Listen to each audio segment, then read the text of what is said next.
ఎంతవరకు కనబడుతుంది చూడండి. ఇదిగో ఎంత దారుణంగా ఉంది. ఏమైనా కనబడుతుందా మీకు? ఇక్కడ కూడా రోడ్డు ఎట్లా కనబడుతుంది, నీట్గా కనబడుతుంది కదా. ఒక్కసారి చూడరు. ఇది కథ. అందుకే మనకు తెలియని రోడ్లో రాత్రి ఎప్పుడు స్పీడ్ పోవద్దు.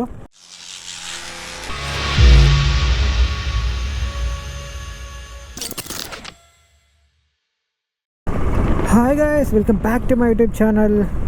మా సిస్టర్ వస్తుందంటే తీసుకురావడానికి వెళ్తున్నా. లాస్ట్ బస్సు మిస్ అయిపోతుంది కాబట్టి గోదావరికం దాకా వెళ్ళి తీసుకురావడానికి వెళ్తున్నా. అండ్ ఈ వీడియో తీయడానికి రీజన్ ఏంటంటే నైట్ టైం ఎంత డేంజరస్గా ఉందో ఈరోజు మీకు చూపిస్తా. ఇక్కడ చూడండి, కొంచెం మా ఏరియా మొత్తం డెవలప్డ్ ఏరియా కాబట్టి స్ట్రీట్ లైట్స్ ఉంటాయి, డివైడర్స్ ఉంటాయి. అంటే ఈ రోడ్లో లేవు, గల్లీలలో కూడా మాకు డివైడర్స్ ఉంటాయి. నీట్గా ఉంటుంది కాబట్టి అంత టెన్షన్ అవసరం లేదు. బట్ కొంచెం దూరం అయిన తర్వాత హై బీమ్ చూపిస్తా, చుక్కలు చూపిస్తా కదా, హై బీమ్ చూపిస్తా. ఆల్రెడీ చూడండి వస్తుంది హై బీమ్. ఓవర్టేక్ చేసిండు. ఇంత నీట్గా కనబడుతుంది కదా. ఈ రోడ్లో అట్లా చేయొద్దు. బట్ మనం లైట్స్ ఆఫ్ చేసుకున్నా సరే, అయ్యో చూడండి హై బీమ్ ఎక్స్పల్స్. మనం లైట్స్ ఆఫ్ చేసుకొని పోయినా సరే పోగలిగే అంత ఉంది. స్లోగా వెళ్ళామనుకో ఆరామ్సే వెళ్ళొచ్చు. ఎదుటిలోకి మనం అంటే చీకట్లో ఉన్నప్పుడు కనబడకపోవచ్చు. కానీ చూడండి, ఎవరన్నా లో బీమ్లో వస్తున్నారా? ఇక చూడండి, ఎదుగో చూడండి. ఎల్ఈడి ఏదైతే ఉంటుందో అది ఖచ్చితంగా హై బీమ్లోనే ఉంటుంది. ఆ తాత జస్ట్ రైట్కి పోయిండు. నేను ఇక్కడ ఏదైనా షాప్లోకి పోతాడు అనుకున్నా, బట్ కంప్లీట్గా నా ముంగంటే లెఫ్ట్కి వచ్చేసిండు. మళ్ళీ అక్కడెటో చివరికి పోయి ఇటు వస్తున్నాడు. పాపం ఏదైనా వర్క్ చేసి డ్రింక్ చేసిండేమో. కానీ రోడ్ల మీద మాత్రం జాగ్రత్తగా ఉండాలి కదా. వాళ్ళ కష్టం చేసి ప్రమాదం అయితే జరగకుండా ఉండదు కదా. ఇన్స్టాగ్రామ్లో ఎవరైనా ఫాలో అవ్వకపోతే ఫాలో అవ్వండి. అవేర్నెస్ వీడియోస్ చాలా చేస్తున్నా. అదిగో చూడు, హై బీమ్ కొట్టిండు.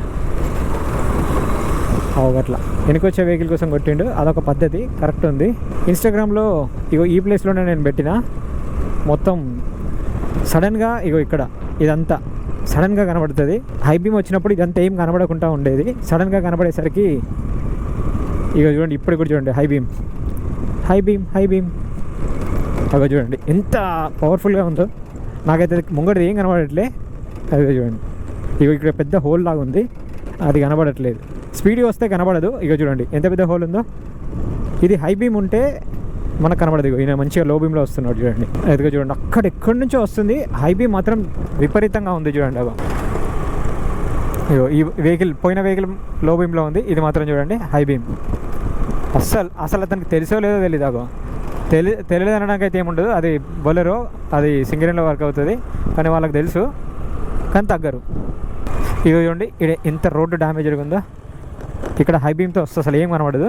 నా వెనుక కూడా ఏదో వెహికల్ వస్తుంది, అదైతే ఫుల్ హై బీమ్లో వస్తుంది ఎల్ఈడి తోటి. నాకు మిర్రర్లో మొత్తం ఫ్లాష్ మ్యాన్ కనబడతాడు. ఇదిగో కనబడతాడా మీకు? అట్లా దగ్గర నుంచి కట్టుకొట్టాడు. నీ తెలివి. అలా రోడ్డు డ్యామేజ్ ఉంది. నేను అప్పటికి ఎడ్జ్లోనే ఉన్నా. నా మూడికి వచ్చి కట్టుకొట్టిండు. మరి ఏమైనా ఫోన్ చూస్తున్నాడా ఏందో నాకు అర్థం కాదు. వాళ్ళకి ఏంది, రోడ్డు కనబడడం ఇంపార్టెంట్, ఎదిటోళ్ళని చంపడానికి కాదు కదా. అసోబాద్ ఎక్స్ రోడ్లో లారీ హై బీమ్ వేసుకొని వస్తున్నాడు, అతను టర్న్ చేస్తున్నాడు అనే విషయం ఇతనికి అర్థం కాలేదు. అందరూ ఏమంటున్నారంటే బైక్ స్పీడ్గా ఉంది. స్పీడ్గా లేదు. ఇప్పుడు చూడండి, నేను ఇప్పుడు 35 ప్లస్లో ఉన్నా, ఇప్పుడు 40లో ఉన్నా. ఓకే, నేను ఇదే కాన్స్టెంట్ స్పీడ్ మెయింటైన్ చేస్తున్నా. ఒక వెహికల్ దగ్గరికి వచ్చినప్పుడు నేను ఇదే స్పీడ్లో ఉండుంటే, ఆపకుండా ఇదే ఉంటే మీకు స్పీడ్ అనిపిస్తుంది. బట్ అక్కడ ఉందనేది అర్థం కాలేదు కాబట్టి అదే కాన్స్టెంట్ స్పీడ్ మెయింటైన్ చేసి ఉంటాడు. అది సడన్గా కనబడేసరికి బ్రేక్ వేసి కింద పడి దాని కిందికి వెళ్ళిపోయాడు, తొక్కేసింది. అదే రీజన్ తప్ప అతని స్పీడ్లో లేడు, కాన్స్టెంట్ స్పీడ్లోనే ఉన్నాడు. చూస్తే అర్థమవుతుంది. కానీ అతనిదే తప్పు అంటున్నారు తప్ప ఫ్లాష్ అంటే హై బీమ్ వేసుకొని వస్తున్నాడు, అది దానివల్ల ఇతను కనబడలేదని ఎవ్వరు అనలేకపోతున్నారు. ఇప్పుడు దానికోసమే ఇది టర్నింగ్. ఆ టర్నింగ్లో నువ్వు అట్లా స్ట్రైట్ పోతున్నావేమో అనుకుంటాను నేను. ఇక చూడు, ఇంత వెళ్తున్న ప్లేస్లో హై బీమ్ అవసరమా? అది అంకుల్ది, తెలిసిన అంకుల్ది అనుకుంటా. ఒకవేళ నెంబర్ అదే అయిందనుకో, నేను కనబడ్డప్పుడు చెప్తా, ఈ వీడియో చూపించి. మరి అంకుల్ ఈ వీడియో మీ కార్ వల్ల ఎంత ఎఫెక్ట్ అవుతుందో చూడండి అని చెప్తా. ఆ అంకుల్దేనో కాదు తెలియదు, నెంబర్ మాత్రం అట్లా అనిపించింది. ఒకవేళ కంటిన్యూగా హై బీమ్ వాడాల్సి వస్తే అట్లీస్ట్ టిప్పర్ అయినా చేయండి. ఏదైనా వెహికల్ ముంగడికి వచ్చినప్పుడు అట్లీస్ట్ అంటే అప్ డౌన్ అట్లా చేస్తూ ఉండండి. అంటే టిప్ టాప్ అంటారు కదా, సో అట్లా అయినా సరే చేస్తూ ఉండండి. దానివల్ల ఏమైందంటే ఎదుటికి ఒక్కసారి ఇట్లా కనబడిందంటే ఓకే ఇక్కడ ఏం లేదు అని మాకు సేఫ్ అనిపిస్తుంది. ఇప్పుడు చూడండి 4 లైట్లు వేసుకొని వస్తున్నాడు. ఇక్కడ స్ట్రీట్ లైట్ ఉంది కాబట్టి సరిపోయింది. స్ట్రీట్ లైట్ లేకపోతే కంప్లీట్ బ్లైండే కదా మనకి. ఈ ముందు చూడండి రోడ్డు అయితే మరీ దారుణంగా ఉంటుంది ఇక్కడ రోడ్డు. ఈ రోడ్లో వాళ్ళు ఇప్పుడు ఆ వెహికల్ హై బీమ్తో వస్తుంది. ఇక్కడైతే ఏమి కనబడదు. మీరు కంప్లీట్ స్లోగా వెళ్ళాల్సిందే. ఇలాంటి రోడ్లో అన్నోన్ పర్సన్స్ వచ్చినప్పుడు ఆ హై బీమ్ వల్ల కింద రోడ్డు కనబడక ఖచ్చితంగా ఇక్కడ పోతే మాత్రం కింద పడతారు. ఆ రేంజ్లో ఉంటుంది రోడ్డు. దాని మీద ఏమంటారు ఇట్లా మేకప్లు అద్ది ఎంత వద్దినా అది ప్యాచెస్ లానే ఉండిపోతుంది తప్ప కంప్లీట్ సీల్ లాగా అయితే ఏమి ఉండట్లేదు. ఇగో చూడండి,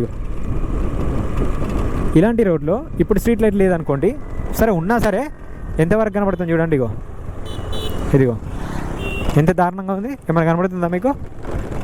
జస్ట్ ఇమాజిన్ సర్టెన్ స్పీడ్లో ఉన్నారు మీరు, ఇప్పుడు ఈ హోల్స్ అన్ని కనబడతాయి. అగో చూడండి హై బీమ్. వాళ్ళు స్పీడ్గా కూడా రాలేరు, అయినా సరే హై బీమ్ వేసుకొని వస్తున్నారు చూడండి. వాళ్ళు వెళ్ళే స్పీడ్కి హై బీమ్ అవసరమా? సో నేను చెప్పే కాన్సెప్ట్ అది. ఇప్పుడు ఈ రోడ్లో కొత్త వాళ్ళు ఎవరన్నా వచ్చారనుకోండి ఎట్లా ఉంటుంది? దబాలు ఎత్తేసుకొని కింద పడ్డమేగా ఆ హై బీమ్కి ముంగటి నుంచి ఏది కనబడక. ఇక్కడ కూడా రోడ్డు ఎట్లా కనబడుతుంది? నీట్గా కనబడుతుంది కదా. ఒక్కసారి చూడరు ఇక ఇది కథ. అందుకే మనకు తెలియని రోడ్లో రాత్రి ఎప్పుడు స్పీడ్ పోవద్దు. చూసారా హై బీమ్ వల్ల ఎంత ఎఫెక్ట్ అవుతుందో. ఇలాంటి రోడ్డు ఉంటుందని ఎవరికైనా తెలుసా కొత్త వాళ్ళకి? ఇప్పుడు ఎట్లా ఉంటుంది? యాక్సిడెంట్ అయ్యేటన్నీ మ్యాక్సిమం ఇట్లానే. ఇంతకుముందు చూపించిన రోడ్లు అయితే చాలా యాక్సిడెంట్స్ అయినాయి. నేను చూసినవే చాలా ఉన్నాయి, చూడని ఇంకా చాలా ఉన్నాయి. నేను స్టోరీలలో కూడా కొన్నిసార్లు పెట్టినా, అవి వీడియో రూపంలో పెడదామంటే మరి బూతులు తిట్టినా, అందుకే పెట్టబుద్ధి కాలేదు. ఇవి వెనక చూడండి హై బీమ్ వేసుకొని, ఇంకా పార్కింగ్ లైట్లు వేసుకున్నారు. ఆ హై బీమ్కి ఆ పార్కింగ్ లైట్లు ఏం కనబడుతున్నాయి ఏమో ఎదురు వచ్చే వాళ్ళకి. ఇట్లా ఫుల్ హై బీమ్ ఎంత మనం లైట్ ఫోకస్ చేయగలుగుతో అంత హై బీమ్ వేసుకొని రావాలి. పైగా అది క్రెటా కదా, ఆ మాత్రం ఉంటుందిలేండి. ఎవరు చూస్తున్నా చూడకపోయినా, చిన్న గల్లి అయినా పెద్ద గల్లి అయినా కొంచెం మన ఆలోచనతో ఉండాలి. ఓకే ఇది హైవే, రాజీవ్ రహదారి. అయ్యో చూడు ఈ అన్న